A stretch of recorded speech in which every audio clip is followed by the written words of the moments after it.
buenos días. Acompáñenme en sus Biblias. Vamos a ponernos todos de pie. Vamos a abrir el libro del profeta Jonás. El libro del profeta Jonás, capítulo 4. Libro del profeta Jonás, capítulo 4. Y dice la santa palabra de nuestro Señor. Pero Jonás se apesadumbró en extremo y se enojó. Lloró a Jehová y dijo: ahora, oh Jehová, ¿no es esto lo que yo decía estando aún en mi tierra? Por eso me apresuré a huir a Tarsis, porque sabía yo que tú eres Dios clemente y piadoso, tardo en enojarte y de grande misericordia, y que te arrepientes del mal. Ahora pues, oh Jehová, te ruego que me quites la vida, porque mejor me es la muerte que la vida. Y Jehová le dijo: ¿haces tú bien en enojarte tanto? Y salió Jonás de la ciudad y acampó hacia el oriente de la ciudad y se hizo allí una enramada y se sentó debajo de ella a la sombra hasta ver qué acontecería en la ciudad. Y preparó Jehová Dios una calabacera, la cual creció sobre Jonás para que hiciese sombra sobre su cabeza y le librase de su malestar. Y Jonás se alegró grandemente por la calabacera. Pero al venir el alba del día siguiente, Dios preparó un gusano, el cual hirió la calabacera y se secó. Y aconteció que al salir el sol, preparó Dios un recio viento solano, y el sol hirió a Jonás en la cabeza y se desmayaba y deseaba la muerte, diciendo: mejor sería para mí la muerte que la vida. Entonces dijo Dios a Jonás: ¿tanto te enojas por la calabacera? Y él respondió: mucho me enojo hasta la muerte. Y dijo Jehová: ¿tuviste tu lástima de la calabacera en la cual no trabajaste, ni tú la hiciste crecer, que en espacio de una noche nació y en espacio de otra noche pereció? Y no tendré yo piedad de Nínive, aquella gran ciudad donde hay más de 120,000 personas que no saben discernir entre su mano derecha y su mano izquierda, y muchos animales. Amén. Señor, te damos muchas gracias por esta porción de las Escrituras que tú inspiraste, Señor, que tú inspiraste y que tú preservaste hasta nuestros días. Te pedimos que el mismo Espíritu que iluminó que inspiró a los profetas y que preservó a los hombres, ayudó a que los hombres preservaran este texto, ese mismo Espíritu nos ilumine en esta mañana para el entendimiento de esta porción de las Escrituras. Lo pedimos en el nombre de tu Hijo. Amén. Hermanos, seguimos avanzando en nuestra serie, Las Crónicas de Dios y su Pueblo, en donde ya ustedes saben, estamos recorriendo la historia de la redención a través de los personajes que Dios usó a lo largo de las distintas épocas, ¿cierto?, en las Escrituras. Y estamos en el Antiguo Testamento, iniciamos con Adán y hoy es el turno de ir al profeta Jonás. Antes de continuar, es importante aclarar algo. Usted dice: bueno, estábamos en el libro de Segunda de Reyes, el segundo libro de Reyes, ¿por qué saltamos al libro del profeta Jonás? Porque es importante entender que el orden cronológico y el orden canónico son dos órdenes diferentes en las Escrituras. El orden canónico es el orden como están ordenados los libros de nuestra Biblia, ¿cierto? El orden cronológico es el orden en el cual vivieron. Por ejemplo, hace un año, creo, o año y medio, predicamos sobre Job. Job está antes de los Salmos, pero la mayoría de los eruditos creen que la historia de Job se ambienta en una época muy similar a los patriarcas, es decir, la época de Abraham, Isaac, Jacob, etc. Así que cuando predicamos sobre Job, lo hicimos después de predicar sobre José y Judá y antes de hacerlo de Moisés, porque estábamos llevando la serie cronológicamente. Por lo general, lo cronológico y lo canónico van de la mano, por lo general, pero no siempre ese es el caso, especialmente cuando vamos a los profetas. Porque luego de los libros históricos vienen los profetas, pero estos profetas se ubican en la historia de los libros históricos. Entonces, antes de terminar el libro de los Reyes, estaremos viendo diferentes profetas, Jonás, Oseas, Jeremías, Ezequiel, quienes vivieron en las épocas que se nos están narrando en el libro de los Reyes. Entonces, en esta serie estamos procurando seguir más un orden cronológico que un orden canónico, ¿ya? Esa es la razón por la cual estamos saltando al libro del profeta Jonás. Pero Jonás no estuvo muy distante de Eliseo. Algunos piensan que fueron contemporáneos o Jonás vivió una generación después de Eliseo, que fue el último profeta que estudiamos, ¿no? Entonces, bueno, en esta serie lo que hemos estado haciendo es que vemos cuáles son los hechos del pasaje, la historia, qué podemos aprender de estos hechos de manera práctica, aplicativa para nuestra vida diaria y cómo nos enseñan a Cristo, cómo nos muestran el Evangelio. Con esto en mente, hoy vamos a ver la historia del profeta Jonás, el profeta que quiso huir de la presencia de Dios, pero terminó convirtiéndose en uno de los anuncios más claros que tenemos en las Escrituras, que Dios desde el principio siempre ha deseado la conversión de todas las naciones. Es decir, el mandato de la gran comisión que tenemos ahí en Mateo capítulo 28, donde Jesucristo le dice a los discípulos, id a hacer discípulos a las naciones, no es tan nuevo después de todo. En Jonás tenemos ya un anticipo de esta gran comisión y una sombra que señala directamente a Jesucristo. Entonces vamos a ver los hechos del pasaje. Ustedes pueden ir conmigo en Jonás capítulo 1. El libro del profeta Jonás solamente son 4 capítulos, pero con una riqueza práctica y teológica impresionante. Jonás capítulo 1, aquí tenemos el llamado y la huida de Jonás. La historia de Jonás, si ustedes están en el libro de los Reyes, como hemos estado en los sermones anteriores, inicia en el segundo libro de Reyes, capítulo 14, versículo 25. Ahí se menciona al profeta Jonás durante el reinado de Jeroboam II. Es decir, la historia de Jonás se introduce en la narración después, un capítulo después de la muerte de Eliseo. El capítulo 13 del segundo libro de Reyes nos narra la muerte de Eliseo y en el capítulo 14 ya se introduce al personaje de Jonás. Así que él era un profeta conocido para ese entonces, pero en ese momento su ministerio había sido interno, es decir, se había enfocado en la nación de Israel, específicamente en el reino del norte, que es específicamente el reino de Israel.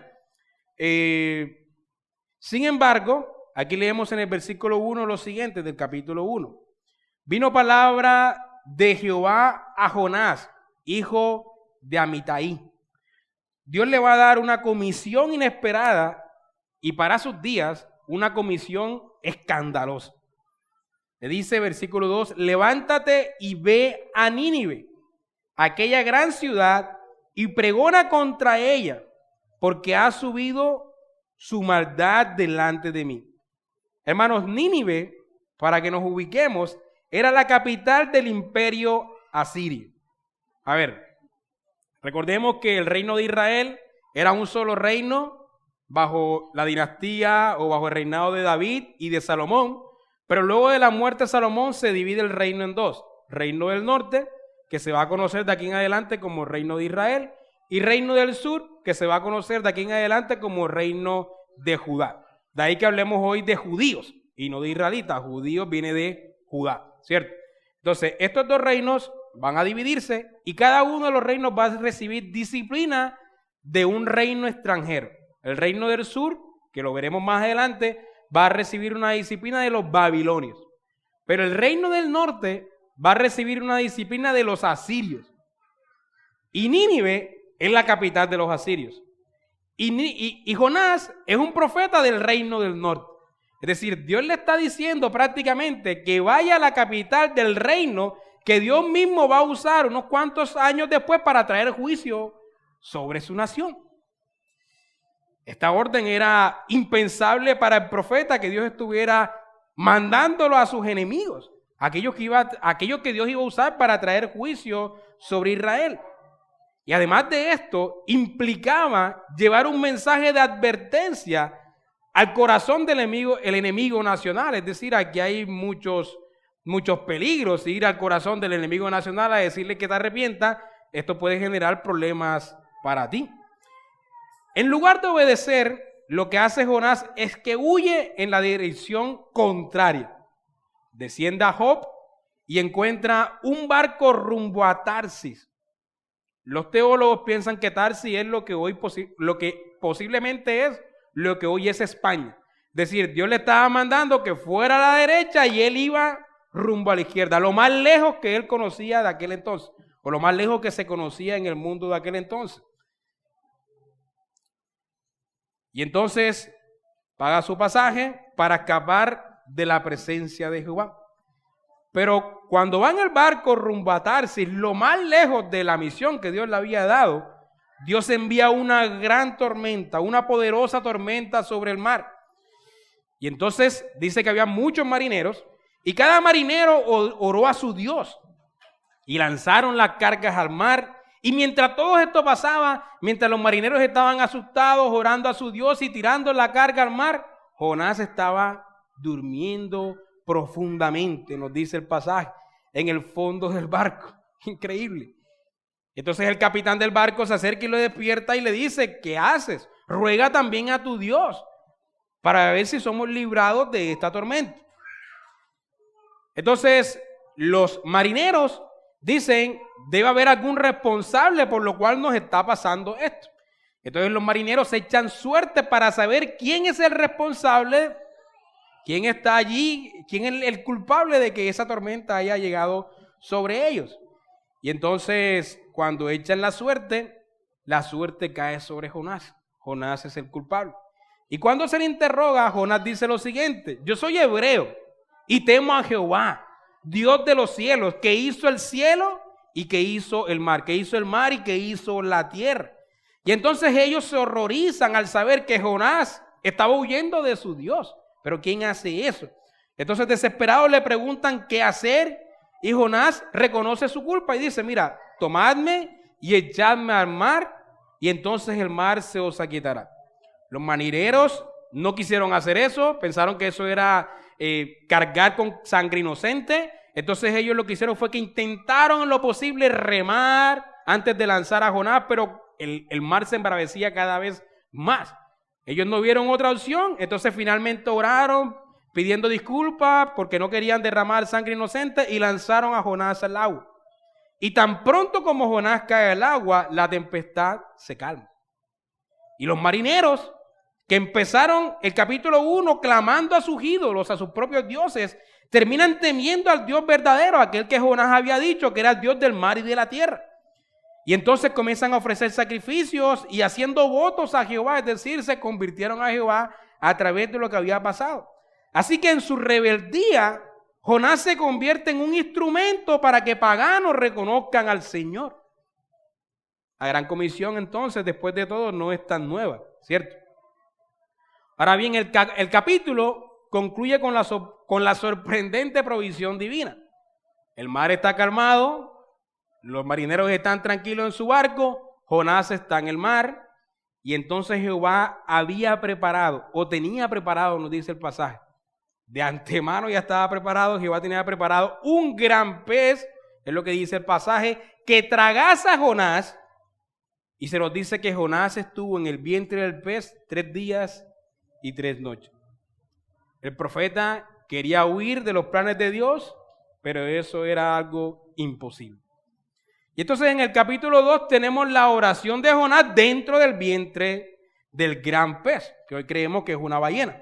Después de ser tragado por el gran pez, él completamente aislado y sin escapatoria humana, no tiene otro camino que orar a Jehová. No puedes hacer otra cosa en una situación como esa.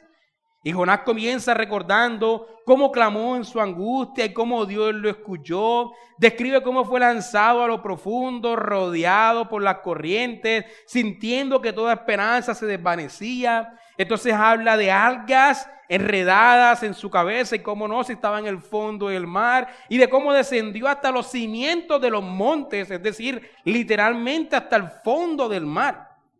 Y también afirma que mientras él estaba agonizando, él se acordó del Señor. Dice, cuando mi alma desfallecía en mí, me acordé de Jehová y mi oración llegó hasta ti. Y esta parte de la oración es muy interesante porque contiene cierta ironía. Jonás había intentado huir de la presencia de Dios, pero ahora en la profundidad del abismo, en la profundidad del mar, se da cuenta que no hay lugar en donde él pueda escapar de la mirada de Dios o de la mirada de la gracia de Dios. Creyó que podía escapar en la orilla y se dio cuenta que Dios estaba incluso con él en las profundidades. Entonces la oración culmina con rendición. Jonás reconoce que no puede salvarse a sí mismo ni escapar del plan divino. Todo depende de la gracia soberana de Dios. El capítulo termina con una escena tan milagrosa como la del pez mismo. Dice que mandó Jehová al pez y el pez lo vomitó en tierra. Así que el profeta que huía de su misión es devuelto vivo y restaurado para cumplir con la tarea que se le había dado. Dios muestra que ni la desobediencia, ni la profundidad del mar, ni el vientre de un pez puede frustrar sus propósitos. Y entonces nos encontramos con el capítulo 3. Después de esto dice el texto lo siguiente, versículo 1 del capítulo 3. Vino palabra por segunda vez a Jonás. Vino palabra de Jehová por segunda vez a Jonás. Dios no había cambiado su plan. Por eso le dice, levántate y ve a Nínive, aquella gran ciudad, y proclama en ella el mensaje que yo te diré. Y esta vez Jonás no puede hacer otra cosa. No puede hacer otra cosa que obedecer. Intenta huir y Dios le va a mandar otro pez. Así que Jonás obedece. El profeta que huyó ahora ahora camina decidido hasta el corazón del imperio asirio. Y esta ciudad es descrita como una ciudad grande en extremo, de 3 días de camino. Jonás entra y en el primer día proclama un mensaje contundente. Él dice, de aquí a 40 días Nínive será destruida. El juicio se avecina si no hay arrepentimiento. Lo sorprendente es la reacción del pueblo, lo que Jonás no esperaba, ni que los lectores que leyeron este libro por primera vez esperaban. Dice, y los hombres de Nínive creyeron a Dios. Y entonces proclamaron ayuno y se vistieron de cilicio, desde el mayor hasta el menor. Esta expresión es una figura literaria que se conoce como merismo, que se citan los extremos para indicar la totalidad. Desde el mayor hasta el menor, es decir, la totalidad de ellos se vistió de cilicio y ayunaron. La noticia llega hasta el rey de Nínive, quien se levanta de su trono, se quita su manto real, se cubre de cilicio y se sienta sobre ceniza. Es una señal de humillación y de desesperación total. Entonces el rey emite un decreto que ordena un ayuno radical. Ni hombres, ni siquiera los animales deben comer ni beber agua. Incluso los animales son cubiertos de cilicio, y esta es una imagen que resalta la seriedad del arrepentimiento de esa ciudad, un arrepentimiento colectivo. Además, el rey ordena clamar a Dios con fuerza y apartarse de la mala conducta y de la violencia de sus manos. Y entonces dice lo siguiente, y esto es lo que más me ha impactado de todo este arrepentimiento colectivo. Él dice, ¿quién sabe? Versículo 9 del capítulo 3. ¿Quién sabe si volverá y se arrepentirá a Dios y se apartará del ardor de su ira y no pereceremos? Es interesante que aquí vemos un acto de rendición, hermanos. Un acto de rendición que ni siquiera exige garantía, es decir, ellos son conscientes de que incluso si se arrepienten, eso no les asegura que el juicio no vaya a venir sobre ellos. Hay un arrepentimiento realmente genuino aquí, porque es un arrepentimiento que incluso está dispuesto a recibir las consecuencias de los actos. Y entonces, sin exigir garantía, pero lleno de esperanza de que este Dios es un Dios misericordioso, un Dios que puede perdonar. Y esto, curiosamente, contrasta con lo que pasaba en Israel en aquellos mismos días. En aquellos días. Hermanos, allí en Israel estaban predicando Elías, estaba predicando Eliseo, estaba predicando Micaías, estaba predicando Jonás, y allá se endurecían más. Y aquí vino Jonás, y estos hombres, esta ciudad, esta nación, se arrepintió colectivamente. Por último, este capítulo 3 concluye mostrando la gracia de Dios, versículo 10. Y vio Dios lo que hicieron, que se convirtieron de su mal camino. Y se arrepintió del mal que había dicho que les haría y no lo hizo. Por supuesto, Dios no se puede arrepentir. Hemos estudiado esto muchas veces cuando estudiamos el atributo de la inmutabilidad, ¿no? Pero es un lenguaje antropomórfico para mostrarnos lo que le agrada a Dios y lo que desagrada a Dios. Dios ya sabía que estos hombres se iban a arrepentir, pero nos hace ver cómo ocurren estas cosas para nosotros, ¿cierto? Y se arrepintió del mal que había dicho que les haría y no lo hizo. Entonces la amenaza de juicio se detiene porque Dios se complace en la misericordia. La ciudad más perversa del mundo de aquella época, según los comentaristas, se convierte en un inesperado testimonio de que la compasión de Dios alcanza hasta los más alejados, hasta los que más están lejos de Dios, cuando hay verdadero arrepentimiento. Y entonces vamos al capítulo 4, que lo leímos hace un momento. Después del gran arrepentimiento en Nínive, uno esperaría que Jonás estuviera lleno de gozo. ¿Quién no se arrepentiría? ¿Quién no se gozaría de que 120,000 personas se hayan arrepentido, ¿no? De que una ciudad completa se arrepintiera ante la predicación de uno? Este sería el Bill Graham, ¿es que se llama? El Bill Graham de aquellos días, ¿no? Sin embargo, el capítulo comienza con una revelación sorprendente del corazón de Jonás. Pero Jonás se apesadumbró en extremo y se enojó. Para él, la compasión de Dios hacia Nínive es motivo de disgusto, no de alabanza. Entonces, Jonás nos confiesa la verdadera razón de su ira, versículo 2. Ah, Jehová, ¿no es esto lo que yo decía cuando aún estaba en mi tierra? Por eso me apresuré a oír a Tarsis, que tú eres misericordioso, eres tardo para la ira. Pareciera que para Jonás esto fuera malo. Para nosotros es gracia de Dios que Dios es tardo para la ira. Pero aquí nos revela el corazón de Jonás, las razones por las cuales intentó irse a Tarsis. Es decir, la razón de su ida no era el miedo a que los asirios lo mataran, sino la razón de su vida era que Dios iba a perdonar a sus enemigos. Y Jonás no quería eso. Sabía que Dios es clemente y piadoso, tardo en enojarse y grande en misericordia. Así que esa bondad que lo salvó en el pez, ahora le irrita cuando se extiende a sus enemigos. Anteriormente Jonás ya había intentado morir. Cuando pidió que lo lanzaran del barco, láncenme del barco y el mar se aquietará y ustedes se salvarán. Ya había intentado morir. Un hombre que es lanzado al mar, ¿qué puede hacer allí? O sea, solamente morirse. Pero en este punto, él lo pide directamente a Dios. Quítame la vida, porque mejor me es la muerte que la vida. Wow. Pero Dios le responde con una pregunta directa. ¿Haces tú bien en enojarte tanto? ¿Y por qué estaba enojado Jonás? Porque no se había cumplido su profecía. Él había dicho, en 40 días vendrá un juicio sobre Nínive. Y eso no se había cumplido y no se cumplió porque ellos se arrepintieron. Pero Jonás estaba enojado porque su profecía no se había cumplido. Es decir, su orgullo de profeta había sido herido al no cumplirse una profecía. Es posible. Pero lo que nos dice el texto, lo que parece sugerirnos el texto, es que él estaba enojado era porque Dios perdona a los enemigos. Porque Dios perdonó a sus enemigos. Así que en su amargura, Jonás sale de la ciudad y se sienta al oriente.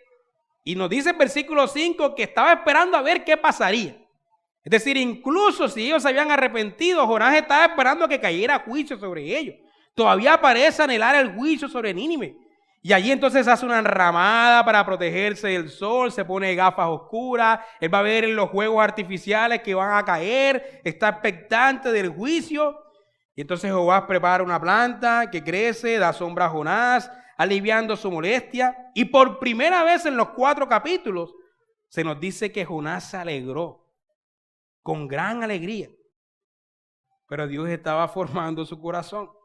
Al venir el alba, al día siguiente, Dios preparó un gusano el cual hirió la planta y se secó. Y luego preparó un viento solano y un sol abrasador.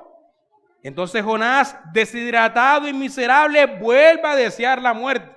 Por lo menos unas 4 veces en el pasaje, en los 4 capítulos, Jonás desea la muerte. Y Dios lo confronta otra vez. Dios le dice, versículo 9, ¿tanto te enojas por la calabacera? Y Jonás insiste, mucho me enojo, hasta la muerte, dice. Finalmente, Dios le da la lección central y de esta manera termina el libro de una manera abrupta, dándonos a entender que este es el mensaje principal de este libro. Tú te compadeces de la calabacera, la cual no trabajaste, creció un día, se fue en una noche, y no tendré yo piedad de Nínive, ciudad gentil, aquella gran ciudad donde hay más de 120,000 personas que no saben discernir entre su mano derecha y su mano izquierda. Y ahí termina el libro, para que la pregunta la respondamos nosotros, ¿no? La misericordia de Dios se nos revela como más grande que la dureza del corazón del profeta. Y entonces así el libro termina abruptamente dejando la pregunta abierta para nuestra respuesta. Esos son los hechos del pasaje. Ahora, ¿qué podemos aprender de estos hechos? Lo primero que podemos aprender, hermanos, es que nadie puede huir del propósito de Dios. Una de las verdades más contundentes que aprendemos en la historia de Jonás es esta: Dios siempre hace su voluntad. Por mucho que intentemos esquivar su llamado, nunca podremos escapar de lo que Dios quiere hacer. Jonás pensó que podía huir. Él recibió una orden clara: levántate y ve a Nínive. ¿Y qué hizo? Tomó un barco hacia Tarsis, el lugar más lejano que conocía, en la dirección contraria a donde Dios le había mandado. Se durmió en el barco como si su desobediencia pudiera pasar desapercibida, como si él pudiera realmente esconderse de la presencia del Señor, como si Dios pudiera olvidar sus planes. Pero la tormenta lo encontró, el sorteo lo expuso como el culpable, los marineros lo confrontaron y finalmente un gran pez lo tragó y lo devolvió al lugar donde debía estar. El resultado, hermanos, Jonás terminó en el lugar y en la misión que desde el principio Dios había determinado para él. Dios quería salvar, y Jonás, a pesar de su terquedad y de sus deseos de juicio sobre sus enemigos, él debía ser el mensajero. Su boca debía hablar. Y esto nos recuerda una gran realidad para nosotros hoy. Nadie puede huir del llamado de Dios.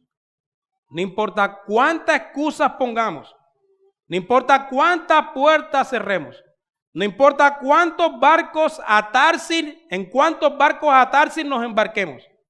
Si el Señor ha dispuesto algo para tu vida, Él lo hará.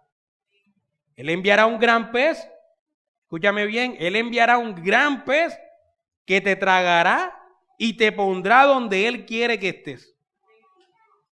Yo recuerdo, hermanos, hace más de 15 años, huyendo del Señor, declarándome ateo en la universidad, viviendo sin Dios y sin ley en el mundo, ignorando y no queriendo saber nada de Biblia, de iglesia o de Dios. Y también recuerdo que el Señor envió un gran pez, pero tremendo pez que me tragó. Insomnio, ataques de ansiedad, ataques de pánico, depresión, locura. Yo pensé que me estaba volviendo loco, pensamiento suicida. Y ese gran pez me trajo a los pies del Señor. En aquel momento yo no lo entendía, pero hoy yo digo, gracias Señor, porque tú enviaste ese gran pez por mí, ¿no? Ahora bien, la soberanía de Dios no es una idea fría, una idea abstracta, no, es una realidad consoladora. ¿Por qué? Porque en nuestro pecado nosotros queremos ir en contra de su voluntad. Pero ir en contra de la voluntad de Dios es dirigirnos hacia la desdicha, hacia la insatisfacción, hacia lo que no nos conviene. Es ser literalmente un infeliz. Pero Dios envía a su gran pez para enderezar nuestros caminos, para ponernos en la senda que nosotros no queremos, pero que es la que necesitamos. la senda de la satisfacción, la senda de la bienaventuranza, la senda de la felicidad. Y como decía Babin y Agustín, el bien supremo, la senda del bien supremo. No hay otro bien supremo que el hombre pueda tener. Esto, por supuesto, no elimina nuestra responsabilidad. La soberanía de Dios y la responsabilidad humana no se contradicen, caminan de la mano como dos rieles de la misma vía. Pero esta no es una clase de teología sobre cómo se reconcilia la soberanía de Dios y la responsabilidad humana. Jonás era responsable de su pecado, pero lo consolador aquí está, hermanos, en que Dios no lo dejó tranquilo en su rebeldía. Dios no nos deja tranquilos en nuestra rebeldía. Si tú eres hijo de Dios, Dios no te va a dejar tranquilo en tu rebeldía. Hermanos, durante los 13 años que tiene nuestra iglesia, este año vamos a cumplir 13 años, durante los 13 años que tiene nuestra iglesia, ha habido muchos que han caminado con nosotros en la fe y que ya no están entre nosotros, ¿cierto? Muchos se han alejado de Dios, amando más los placeres del mundo. Algunos de ellos son sus esposos, sus esposas, sus hijos, sus padres, sus hermanos, sus abuelos, sus tíos. Pero si ellos son de Dios, como creemos que lo son, ten la certeza, mi hermano, de que Él enviará un gran pez para enderezar sus caminos. Un gran pez que no le gustará a nadie, pero un gran pez que lo dará de vuelta al camino de la vida eterna. Por otro lado, pregúntate, ¿hay algo en tu vida donde sabes lo que Dios demanda de ti y sin embargo estás huyendo? ¿Hay algo en tu vida en lo que sabes que Dios demanda de ti y sin embargo estás huyendo? Quizás sabes que debes servir con los dones que Dios te dio, pero sigues postergando con excusas. Él quiere salvar a otros y quiere usar nuestras bocas para ello. Como Jonás, puedes intentar huir, pero no podrás escapar de sus planes. Pero sobre todo, no podrás escapar de su mirada tierna. No hay barco, no hay Tarsis, no hay escondite que pueda sustraerte del amor firme y del propósito imparable de Dios para ti. Él terminará lo que comenzó. Y aunque a veces duela, hermanos, su disciplina es siempre gracia para nosotros. Lo segundo que podemos aprender de este pasaje, hermanos, es que tenemos un Dios que salva incluso a quienes nosotros despreciamos. La historia de Jonás nos deja en claro algo asombroso. La misericordia de Dios siempre será más grande que la dureza de nuestros corazones.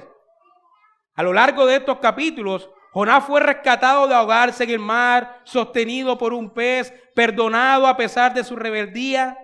Sin embargo, cuando Dios extiende esa misma misericordia a Nínive, Jonás se enoja, se molesta porque sus enemigos se arrepintieron y porque Dios los perdonó.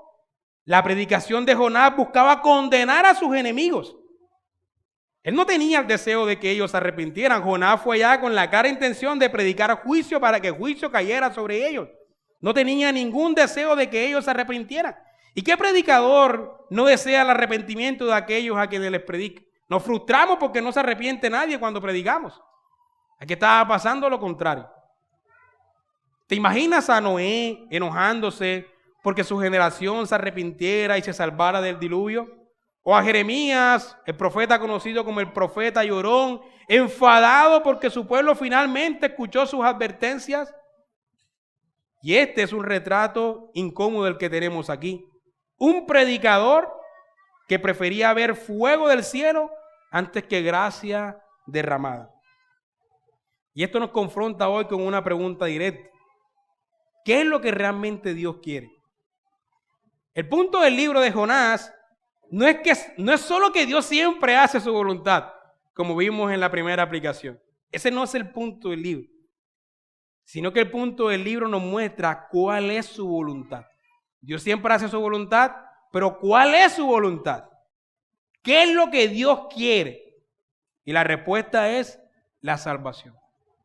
Dios quiso que Nínive, la capital brutal del imperio asirio, enemigo de Israel, se arrepintiera. El profeta debía exhortar para que sus enemigos recibieran la oportunidad de ser perdonados, porque nuestro Dios es un Dios compasivo, incluso con nuestros enemigos. Él quiere la salvación de los perdidos. Nuestro Dios también es compasivo con sus enemigos. Nosotros éramos sus enemigos y Él tuvo compasión de nosotros. Jonás entonces termina confrontado con esta verdad. El mismo Dios que tuvo compasión con él en el mar, ahora le muestra que su compasión no se limita a Israel ni a quienes nosotros consideramos dignos. Dios le dice: y no tendré yo piedad de Nínive, aquella gran ciudad.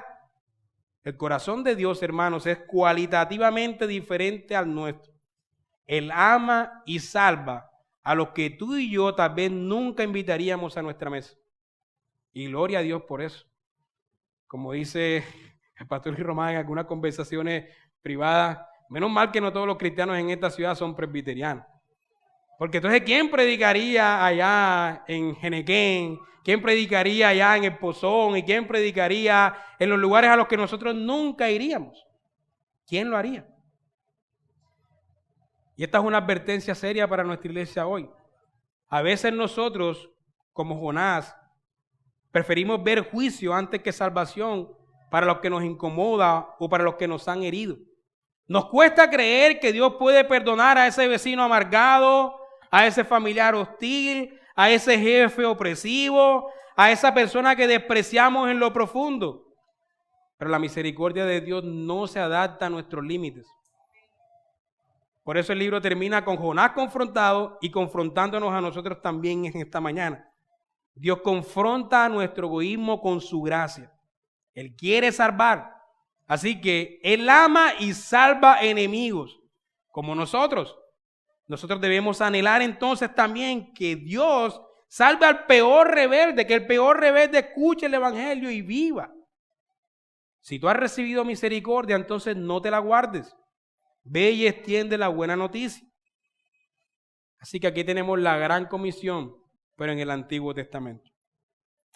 Ahora, ¿cómo esta historia nos muestra a Cristo? Las relaciones con Cristo son increíbles en este libro. La historia de Jonás es una sombra que apunta directamente a Cristo, hermanos. Cuando los fariseos le pidieron una señal, vamos aquí a Mateo capítulo 12.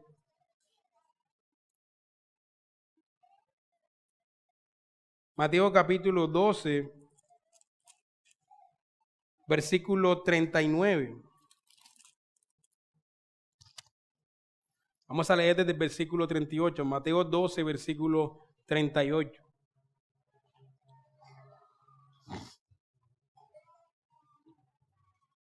Entonces respondieron algunos de los escribas y de los fariseos diciendo: Maestro, deseamos ver de ti señal. Y él respondió y le dijo: la generación mala y adúltera demanda señal, pero señal no le será dada, sino la señal del profeta Jonás. Porque como estuvo Jonás en el vientre del gran pez 3 días y 3 noches, así estará el Hijo del Hombre en el corazón de la tierra 3 días y 3 noches. Los hombres de Nínive se levantarán en el juicio con esta generación y la condenarán, porque ellos se arrepintieron a la predicación de Jonás. Y he aquí más que Jonás en este lugar. Cuando los fariseos le pidieron una señal, Jesús dijo: esta generación perversa demanda señal, pero señal no le será dada sino la señal del profeta Jonás. Y la señal es que así como Jonás estuvo 3 días y 3 noches en el vientre del pez, así Cristo estuvo 3 días y 3 noches en el corazón de la tierra. Hermanos, así como Jonás descendió a las profundidades bajo disciplina divina, pero él no fue destruido ahí, sino que volvió tras 3 días y 3 noches para que una ciudad enemiga fuera salvada. De la misma manera, Cristo moriría, sería sepultado, vencería la muerte y resucitaría al tercer día para traer salvación sobre sus enemigos. Pero mientras Jonás huía de su llamado, Cristo lo aceptó voluntariamente. Heme aquí, envíame a mí para hacer tu voluntad. Mientras Jonás se montó en un barco para irse lo más lejos que conocía, Cristo se encarnó para venir por nosotros. Mientras Jonás se fue en la dirección contraria a la que Dios le estaba llamando, Cristo vino de la dirección contraria para rescatarnos. Mientras Jonás fue a las profundidades como disciplina divina por su desobediencia, Cristo fue a las profundidades por su obediencia perfecta como disciplina divina por nuestra desobediencia. Jonás fue lanzado al mar deseando morir para huir de su llamado, pero Cristo tomó nuestra naturaleza humana para cumplir su llamado. Jonás fue tragado por el gran pez. Jonás fue tragado por el gran pez en contra de su voluntad, pero Cristo voluntariamente se entregó al gran pez por nuestra redención. Jonás fue lanzado al mar deseando morir para huir de su llamado, pero Cristo tomó nuestra naturaleza humana para cumplir su llamado. Cristo se entregó por nosotros a la ira de Dios por nuestro rescate. Jonás predicó a una ciudad enemiga a regañadientes, deseando su destrucción, pero Cristo vino gozoso a buscar y a salvar lo que se había perdido.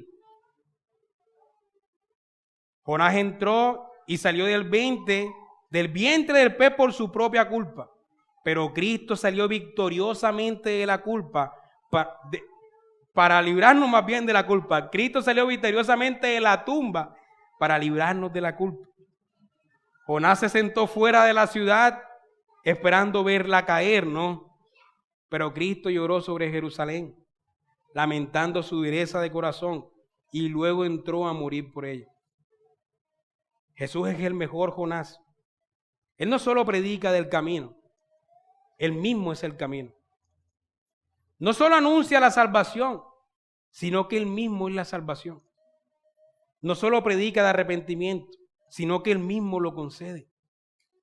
Jesús también dice, los hombres de Nínive se levantarán en el juicio contra esta generación y la condenarán, porque ellos se arrepintieron a la predicación de Jonás. Y he aquí uno más grande que Jonás en este lugar.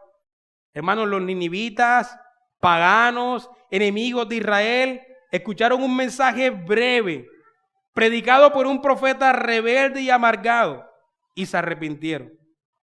Pero la generación de Jesús, con toda la revelación, con todos los milagros y con todas las enseñanzas de aquel que es más grande que Jonás, permaneció endurecida.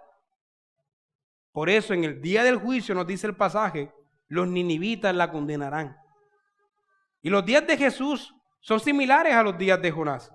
En los días de Jonás los israelitas no se arrepintieron ante la predicación de los profetas, pero los gentiles como los ninivitas sí lo hicieron. En los días de Jesús los judíos no se estaban arrepintiendo ante la predicación del que era más grande que Jonás, pero los gentiles sí lo harían. Así que si nos visitas por primera vez, quiero decirte esto. Jesús usa a Jonás para recordarnos que el arrepentimiento es posible incluso para los que están más lejos de Dios. No hay enemigo tan lejano ni pecador tan endurecido que no pueda ser alcanzado por la misericordia del Cordero. Los ninivitas no sabían de la ley de Moisés ni conocían las promesas de Abraham. Sin embargo, al oír la advertencia de juicio creyeron y Dios les dio gracia. Hoy delante de ti, a través de la Escritura, está uno mayor que Jonás. Jonás predicó con un corazón mezquino, pero Cristo predicó con un corazón lleno de amor.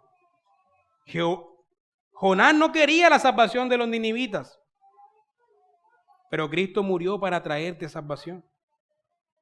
Y Él te dice hoy, cree en mí para que tengas salvación. Así que hoy tienes delante de ti no solo una advertencia de juicio como la que predicó Jonás, sino una invitación de salvación comprada con su sangre. Así que si hoy escuchas su voz, no endurezcas tu corazón. Los ninivitas se arrepintieron con poca luz. Tú tienes al sol de justicia brillando sobre ti. Así que ven a Cristo hoy. Y si no quieres venir, pero eres parte de sus escogidos, no te preocupes. Él enviará un gran pez por ti. Amén. Gracias, Señor, por tu palabra. Te pedimos que la apliques a nuestras vidas. En nombre de tu Hijo. Amén.